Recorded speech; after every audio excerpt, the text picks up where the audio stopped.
Good morning साथियों। इस video में हम 1 जुलाई से जुड़े हुए महत्वपूर्ण करंट अफेयर के क्वेश्चन आंसर कवर करने वाले हैं जो सभी प्रकार की परीक्षाओं के लिए महत्वपूर्ण है। तो बिल्कुल आपसे निवेदन है कि वीडियो को अगर आप क्लिक किए हैं तो वीडियो को बिल्कुल अंत तक जरूर देख के जाएं। अगर बीच में आप स्किप करेंगे तो बहुत सारे इंपॉर्टेंट क्वेश्चन जो है आपके छूट जाएंगे करंट अफेयर के, इसलिए वीडियो को बिल्कुल अंत तक जरूर देखें। और अगर आप इस वीडियो का रेगुलर नोटिफिकेशन पाना चाहते हैं तो चैनल को सब्सक्राइब करके बेल आइकन को जरूर ऑन कर लीजिएगा।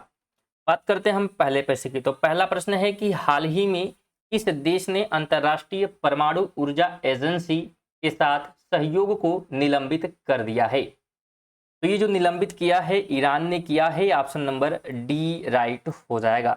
ध्यान रखें, ईरान ने IAEA के निरीक्षणों और अनुरोधों पर असहमति जताते हुए सहयोग निलंबित कर दिया। इससे वैश्विक परमाणु निगरानी में बाधा आ सकती है।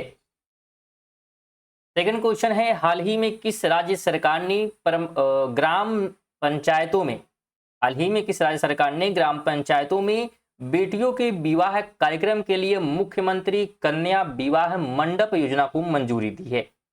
ये मंजूरी कहां पर दी गई? तो बिहार में। ऑप्शन ए राइट हो जाएगा। बिहार सरकार ने ग्रामीण क्षेत्रों में सामूहिक विवाहों के लिए मंडप और अन्य सुविधाओं के निर्माण हेतु यह योजना शुरू की है।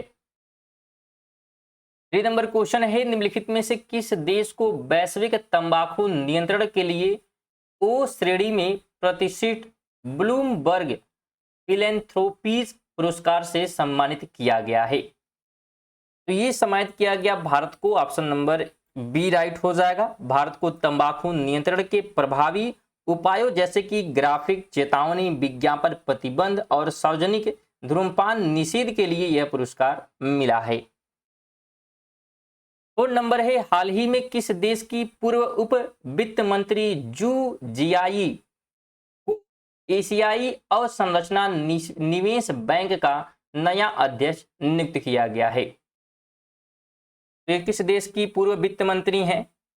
तो राइट की बात करते हैं तो ये हो जाएगा चीन की हैं। किस कहाँ की हैं? चीन की। ध्यान रखें, जू जियाई चीन के वरिष्ठ वित्त अधिकारी हैं जिन्हें AIIB का अध्यक्ष बनाया गया क्योंकि चीन AIIB का संस्थापक सदस्य और सबसे बड़ा भागीदार है, इसलिए इसे नियुक्त किया गया है। यहाँ पे एक चीज और ध्यान रखिएगा। ध्यान रखने वाली बात क्या है, अगर आपसे जो है AIIB का फुल फॉर्म पूछता है, ठीक है, तो अगर इसका फुल फॉर्म पूछेगा तो आपको इसका ध्यान रखना है क्या होता है। तो एशियन इंफ्रास्ट्रक्चर इन्वेस्टमेंट बैंक, ये इसका फुल फॉर्म है। और इंग्लिश में हो गया, हिंदी में आपका दिया ही है कि एशियाई जो है, एशियाई और संरचना निवेश बैंक। अगला क्वेश्चन है, यूनेस्को ने किस राज्य में स्थित सलखन जीवाश्म पार्क को विश्व धरोहर केंद्र की अपनी संभावित सूची में शामिल किया? तो ये जो है शामिल किया है कहाँ का? उत्तर प्रदेश का। ऑप्शन क्या हो जाएगा? तो ए हो जाएगा। सोनभद्र उत्तर प्रदेश में स्थित यह पार्क 1.6 अरब वर्ष पुराना जीवाश्मों के लिए प्रसिद्ध है, जिसे यूनेस्को की संभावित सूची में जोड़ा गया है। 6 नंबर है, हाल ही में भारत ने पहली बार किस एक्सप्रेसवे पर AI से संचालित एडवांस ट्रैफिक मैनेजमेंट सिस्टम शुरू किया है? तो ये जो है शुरू किया गया है कहां पर? तो द्वारका एक्सप्रेसवे पर। ऑप्शन नंबर बी हो जाएगा। द्वारका एक्सप्रेसवे पर AI आधारित सिस्टम से ट्रैफिक निगरानी, गति नियंत्रण और दुर्घटना जो है प्रबंध में मदद मिलेगी। तो ये आपको ध्यान रखना है। ATMS की बात करते हैं तो ध्यान रखिएगा इसका मतलब क्या होता है। तो एडवांस ट्रैफिक मैनेजमेंट सिस्टम इसका फुल फॉर्म है। 7 की बात करें, हाल ही में किसने भारत के पहले समुद्री क्षेत्र NBFC Sagarmala finance corporation limited का उद्घाटन किया है? तो इसका उद्घाटन जो है किसने किया? बताने का प्रयास करिएगा। उद्घाटन जो है किया गया है, बिल्कुल ध्यान रखिएगा, किसके द्वारा? तो सर्बानंद सोनोवाल, केंद्रीय मंत्री हैं ये सर्बानंद सोनोवाल, इनके द्वारा जो है ये उद्घाटन किया गया है सागरमाला योजना के तहत। और इसमें जो है वित्त देने के लिए SMFCL की स्थापना और उद्घाटन किया गया है इसका। 8 की बात करें, किस राज्य में शुरू अखंड गोदावरी परियोजना का लक्ष्य 2035 तक 35 लाख पर्यटकों को आकर्षित करना है? ये जो है आंध्र प्रदेश का। कहाँ का? तो आंध्र प्रदेश का। ऑप्शन डी हो जाएगा कि अखंड गोदावरी परियोजना में धार्मिक पर्यटन, नाव सफारी और संस्कृति विरासत को बढ़ावा देने की योजना बनाई गई है। 9 है, वर्ष 2025 में किसको हिंदी के लिए बाल साहित्य पुरस्कार देने की घोषणा की है? तो ये घोषणा जो है किसे देने की? तो सुशील शुक्ल को। ऑप्शन सी हो जाएगा। सुशील शुक्ल को उनके बाल साहित्य में योगदान के लिए यह राष्ट्रीय मान्यता दी गई है।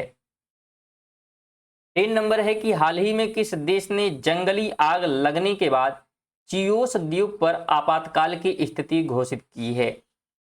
तो ये स्थिति घोषित की गई है ग्रीस के द्वारा। ऑप्शन नंबर ई हो जाएगा। चियोस द्वीप पर लगी तेज आग के कारण ग्रीस सरकार ने आपातकाल की घोषणा की है, जिससे निवासियों की सुरक्षा सुनिश्चित की जा सके। 11 है, प्रतिवर्ष किस तारीख को राष्ट्रीय बीमा जागरूकता दिवस मनाया जाता है? तो यह मनाया जाता है 28 जून को। ऑप्शन नंबर बी हो जाएगा। इस दिन का उद्देश्य आप आम लोगों को जो है बीमा के महत्व के प्रति जागरूक करना है, ताकि वे अपनी वित्तीय सुरक्षा सुनिश्चित कर सके। स्टूडेंट, अगर आप रिवीजन के लिए इसका पीडीएफ प्राप्त करना चाहते हैं तो हमारे टेलीग्राम चैनल से जुड़ सकते हैं, जिसका लिंक आपको डिस्क्रिप्शन में मिल जाएगा। 12 नंबर क्वेश्चन है, हाल ही में भारत ने किस देश के साथ पनडुब्बी सहयोग पर समझौते पर हस्ताक्षर किए हैं? ये हस्ताक्षर जो है किया गया है दक्षिण अफ्रीका के साथ। ऑप्शन नंबर ए हो जाएगा। यह समझौता दोनों देशों के बीच रक्षा तकनीकी साझा करने और समुद्री क्षेत्र में सहयोग बढ़ाने के उद्देश्य से हुआ है। 13 है, हाल ही में किस देश में वार्षिक कटारगामा एसाला महोत्सव शुरू हुआ? ये महोत्सव शुरू हुआ है श्रीलंका में। ऑप्शन नंबर डी हो जाएगा। कटारगामा एलासा महोत्सव श्रीलंका का प्रसिद्ध धार्मिक और सांस्कृतिक उत्सव है, जो भगवान स्कंद को समर्पित है। 14 है, हाल ही में केंद्रीय गृह मंत्री अमित शाह ने वाराणसी में डैश मध्य क्षेत्रीय परिषद बैठक की अध्यक्षता की। तो कौन सी है ये? तो 25वीं है। ऑप्शन नंबर बी हो जाएगा। ध्यान रखें, 25वीं मध्य क्षेत्रीय परिषद में केंद्र और राज्यों के बीच जो है समन्वय को बढ़ाने के मुद्दे पर चर्चा की गई है। अगले क्वेश्चन की बात करें, 15 है, किस संगठन द्वारा जारी एशिया में जलवायु की स्थिति रिपोर्ट के अनुसार एशिया में तापमान वैश्विक औसत से 2 गुना बढ़ रहा है? तो किसके अनुसार? तो विश्व बैंक। ऑप्शन नंबर बी हो जाएगा। विश्व बैंक की रिपोर्ट ने कहा गया है कि एशिया जलवायु परिवर्तन के गंभीर प्रभावों का सामना कर रहा है और तापमान दुगुनी गति से बढ़ रहा है। ये थे हमारे आज के करंट अफेयर। आज का हमारा क्वेश्चन है कि भारत का लौह पुरुष किसे कहा जाता है? बताने का प्रयास करिए कमेंट बॉक्स में। ऑप्शन दिए गए हैं भगत सिंह, लाल बहादुर शास्त्री, सरदार वल्लभ भाई पटेल और सुभाष चंद्र बोस। तो इस क्वेश्चन का राइट आंसर क्या होगा, आप सभी जो है कमेंट बॉक्स में बताने का प्रयास करेंगे। साथ में अगर वीडियो आप यहां तक देखें, वीडियो को लाइक कर दो। चैनल पर नए हैं तो चैनल को सब्सक्राइब जरूर करें, जिससे आपको नोटिफिकेशन टाइमली मिलती रहेगी। वैसे आप सर्च करके यूट्यूब पर ढूंढते रहेंगे और अगर आप सब्सक्राइब कर लेंगे तो आपको नोटिफिकेशन मिल जाएगी, तो आप उसे देख सकते हैं, आपका समय बच जाएगा। साथ ही आपसे निवेदन है कि कम से कम वीडियो को एक दोस्त को आप जरूर शेयर करें। चलिए मिलते हैं नेक्स्ट वीडियो में, तब तक के लिए जय हिंद, जय भारत।